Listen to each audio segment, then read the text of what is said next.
Okay, physical science time. We're talking today about, let's label this one, properties of the atom.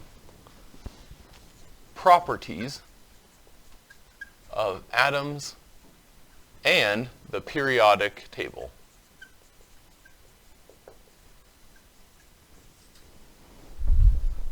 Properties of atoms and the periodic table. Okay,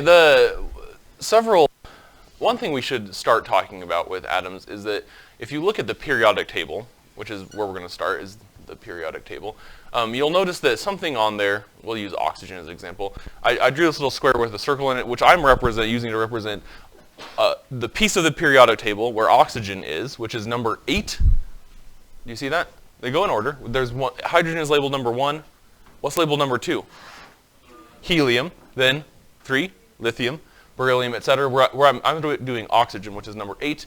And it has, this is called the elemental symbol.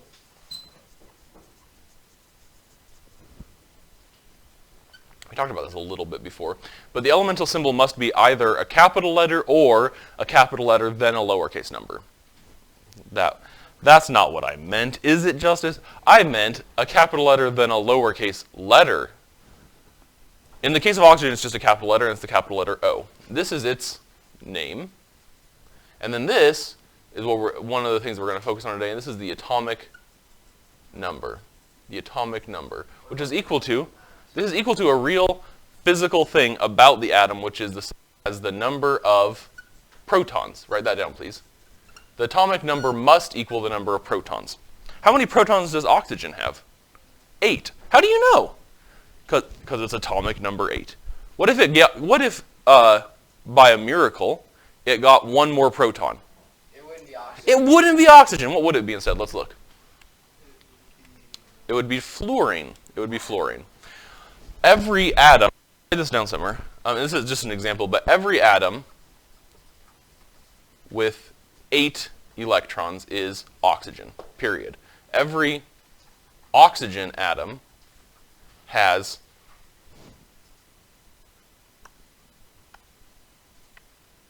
fill in the blank. Every atom with 8 electrons, why am I so stupid? Please erase that. Every atom with 8 protons is oxygen. Every oxygen atom has, no wonder you didn't answer because I was telling you the wrong thing to say. One more time. Every atom with 8 protons is oxygen. Every oxygen atom has 8 protons. It's by definition. It would have been a lot less confusing if I had not lied to you halfway through, but I did correct that. So make sure you know every atom with 8 protons is oxygen, and every oxygen atom has 8 protons. Could I rewrite this instead of saying protons? I could say something else. What could I say instead? Neutrons. No, that won't work. Not neutrons. Every atom with atomic number 8 is oxygen, and every oxygen atom has atomic number 8. And I'll say that both ways several different times. And the final thing on here, I'm going to very specifically label this. There are lots more stuff. Depending on your periodic table, there could be a ton more stuff labeled than this. But 15.999, I'm going to put this as the average atomic mass. Make sure you put average atomic mass and not just atomic mass. And this is always given in AMU, which happens to be equal to a unit called grams per mole that we'll talk about when you're in chemistry. Average atomic mass, which is measured in atomic mass units, or grams per mole. It depends on the kind of thing that we're doing, which unit we use, but they are equivalent, or they're numerically equivalent. Have we heard of AMU before? Yeah, when? What were we talking about when we did AMU? No. What? No, not in the equations. We did it in the most recent lesson. What was measured in AMUs? Do you remember? Oh, not the pressure, but the... What did you say? No, were you thinking of ATM, which is atmospheres, and that was pressure. Atomic mass unit, yeah, but what did we use to measure, or what did we use atomic mass unit to measure in the most recent lesson? The mass of what? The mass of the things in the nucleus. The proton has a mass of what? How many AMUs? No, the proton. Just one proton has a mass of how many AMU from your little table from Yeah, positive 1. 1 mass, AMU, 1 atomic mass of the proton, and a neutron also has a mass of 1 AMU. And that's not, it's more like 1.0005 something something something for proton, and then it's a little bit more for a neutron. But 1 AMU is the mass of a neutron and a proton. How many electrons would it take to equal the mass of a proton? We figured that number out, and it was about 1,840. The question was, how many electrons would it take to equal the mass of a proton? It's about 1,840, about. Okay, but this is not the same. This is not the same. Average atomic mass is not the same as the math we're going to do, which is what we call mass number. And these can variously be described. Some periodic tables even will label this mass number, but I make this distinction so that it's easier for you. This, on the periodic table, this is the average atomic mass, this number listed here. But we're going to calculate what we call mass number for a given isotope. First, let's define isotope. An isotope. Isotopes are atoms of the same, you should have this definition in your vocab. Really, I should make you define this. Atoms of the same what? Fill in the rest. It's from your vocab. You can look at your vocab. It's not, this is not pop quiz, just tell me the answer. Atoms of the same element that have different numbers of neutrons. Can they have different numbers of neutrons and still be the same element? Yeah. Can they have different number of protons and be the same element? Nope. It has to have the same number. So for oxygen, oxygen always has to have 8 protons. But oxygen can have 8 or no, it can't. I mean, maybe theoretically, but the common isotopes of oxygen have 8 or 7 or 9, I think maybe 10, definitely 10 neutrons. And so we show that what isotope it is by showing the mass number. So for instance, if I had the most common isotope of oxygen is oxygen 16, we call it. And this is called, I forget actually, I think this one is called standard notation for an isotope. So we list, what is oxygen telling us? There's 8 protons, but it's telling us the what of the element. The atomic mass. Yeah, it's also telling us more simply, what is oxygen telling us about the element? It's name. Yeah, okay, so this is the name, which also, as Payton correctly says, it also tells us the number of protons. How does it tell us the number of protons? Because oxygen has to have 8 protons. So this must have 8 protons. And then this, what does the 16 mean? Well, in this case, it is the mass number. But it's always the mass number. But in this case, it's telling us that oxygen, 16, has how many neutrons? Well, if the mass number is 16, and it must have 8 protons, and here's another key piece of information. Write this down somewhere maybe in the margins. We'll put this in our little toolbox over here. But I'm going to put a finer point on it. Only protons and neutrons have, I'm going to put significant mass. That means we only use them in this calculation because the electrons have too little mass to make a difference. Only protons and neutrons have significant mass. And what is that mass? 1 AMU. Okay, so if we know protons and neutrons have a mass of 1 AMU, and we know oxygen must have 8 protons, how many neutrons does this particular isotope of oxygen have? 8. Huh, you did it. Is it always half? No, it's not always half. It's always, here's the calculation. We always use number of protons plus number of neutrons equals mass number. This is an equation, right, that you don't have to, I don't know why I consider it different, but I don't make you write this equation every time that we use it. So but do write it down and do remember it. Protons plus neutrons is mass number. And then this is super easy to manipulate. If I have the mass number instead, and I have the number of protons, how can I find the number of neutrons? I just subtract. And I'll always have the mass number, and I'll always have the number of protons, because I know the name of it.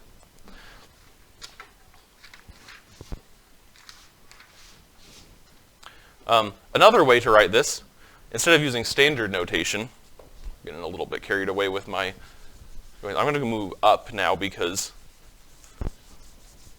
the thing I just wrote is at the bottom. I'm going to leave some of this up here, though. Do the neutrons cancel out the protons No, the neutrons don't cancel out. The neutrons are not negative. The No, neutrons have a neutral charge.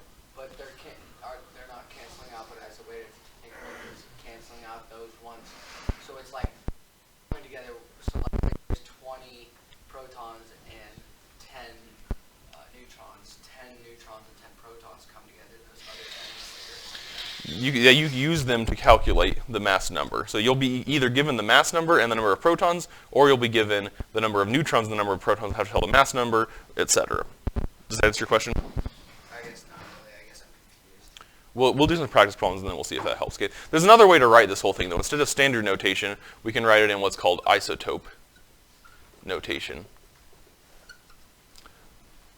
And when we do that, we just put the symbol here, and then in the top left corner, we put the mass number. And then in the bottom left corner, and we don't always have to use this, but the convention is we put the atomic number down here. Atomic number. This is the mass number. If there's a charge, we put the charge here. There is a charge, we would put it here. And then we put the amount down here. So like, when I talk about amount, I mean like, you know about H2O. How do we write H2O? Well, it's H little 2 big O. This down here is the amount. Like there are 2 H's for every O. That's where the amount goes. So we kind of use like the 4 corners around this elemental symbol to tell some information about it. The 2 we'll be using most today. We'll use charge a little bit, but the 2 we'll be using for this math are on the left side here. So mass number in the top left. In the standard notation, mass number was after the hyphen. And then the atomic number in the bottom left. And where is the atomic number in the standard notation?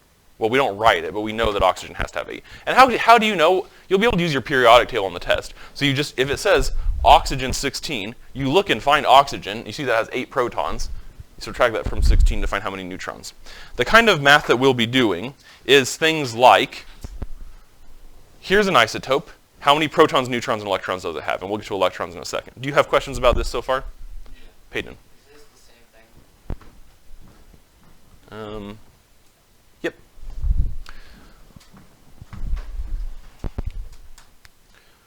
Using this, we can diagram a pretty good, sorry, I shouldn't have erased that yet.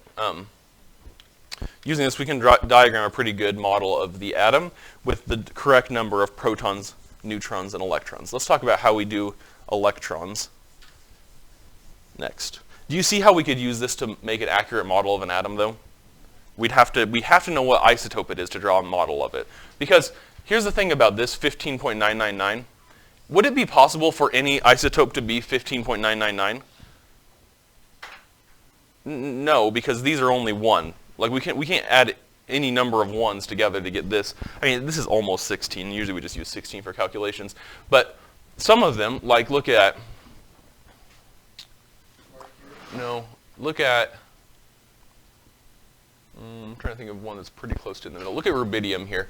Rubidium's average atomic mass is 85.4678. We can never add 1s together to get to 85.4678. So what this is, the average atomic mass is a weighted average of all the isotopes. So only a certain number of isotopes exist for each element, and we add them all together and divide by how many there are. It's a little more complicated that we add them all together, multiply each one by how abundant it is. So for instance, in the oxygen one, most oxygen atoms are oxygen 16. That's why this average atomic mass is very close to 16. But in the rubidium one, I would guess there's rubidium 85 and rubidium 86, and they're about equally abundant. And so the average atomic mass is 85.5, roughly.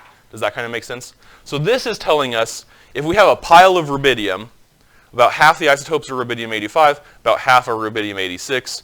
So we need to use this number if we're talking about a pile. But when we talk about an individual atom, we need to know what specific isotope it is, oxygen 16, for instance. Okay, so next we're going to do electrons. In a neutral atom, which all atoms are neutral. If it has a charge, we call it an ion. Is that one of your vocab words? Yeah. In a neutral atom,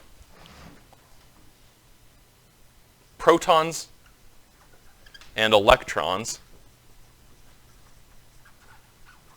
are the number of protons and the number of electrons. If it's neutral, what must the number of protons and number of electrons be? The same. They must be equal. So that makes it easy. If your atom doesn't have a charge, which once again, technically all atoms don't have a charge, otherwise they'd be ions. But if your atom in your example that you're doing on your worksheet does not have a charge, and it has 8 protons, how many electrons does it have? 8. It's as easy as that. It's as easy as that. But sometimes, I'm going to erase this now, sometimes you'll see that it does have a charge. And where would the charge go according to our little diagram? I just erased it, but it would be the top right. The charge would be in the top right. So let's say we have oxygen 16, the 2- charge. First of all, or we could say -2, it doesn't matter. What kind of charge is this? -2. So think about it, and before you just blurt something out, actually think about it. Would it have more protons or electrons? How do you know? You're right. Because it's negative, so it must have more electrons. Does that mean it has fewer protons? No, it can't. It must still have 8 protons. So how many electrons does it have? 10. Good, Peyton. How did you know? Because it had gained 2 electrons. So gaining 2, because electrons are negative,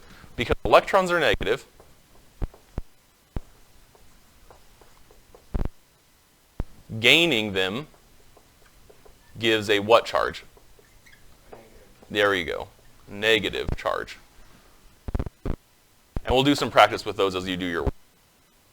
Are negative, gaining them gives a negative charge. So if you see a negative charge on an ion or an isotope, it would be both, an ion and an isotope. But if you see a negative charge, it must have more electrons than protons. Is that understood?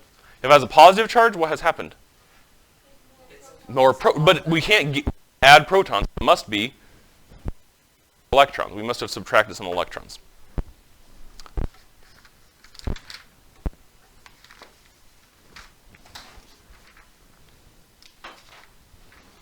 Okay, we'll do some work with this. This will be the math for this chapter is doing all this. But I have one more thing I want to talk to you about before we have to go, and that is the periodic table. The periodic table, have you ever seen the periodic table? Okay. Draw, as I'm erasing this, you draw like a rough outline of the periodic table, just the general shape of it. We're going to talk about a few things. So I will draw that in a second. You just draw your periodic table. I'll draw it faster than you anyway, so it looks roughly like this, right? Exactly. Pretty close. That's one of the best ones I've ever done. So that little nurple should be shorter, but we call these things, what would we call these on a chart? Nope. They are periods. That's what we call them. We call them periods. But in a chart, like on your Google Doc sheet, whatever you call it, you would call the horizontal ones rows. Have you ever heard this? And then we call the up and down ones columns, and we call these groups. The up and down ones are called groups. This is in our vocab. Yep. The groups all share, and the periodic table is such a cool piece of, it's one of the best things human beings ever devised. This is one of the triumphs of human organization, I think. This is really my opinion. This is one of the coolest things that has ever been invented. And the reason that if we start with hydrogen, how many protons must hydrogen have? 1. Helium? 2. Now let's go back to hydrogen real quick. If it's neutral, how many electrons must it have? 1. This one must have? 2. How many this one? 3. 4, 5. You know how numbers work, right? I don't have to label all these, and there should be more than that. Here's 9, and then 10. Number of protons and number of electrons, right? Now the cool thing is that the number of electrons determines how it bonds. So like if you're reacting thing X, maybe lithium, with thing Y, maybe fluorine, how they bond depends on how many electrons they have. And they always want to have, and we'll get more into this later, but we call this the Octet Rule.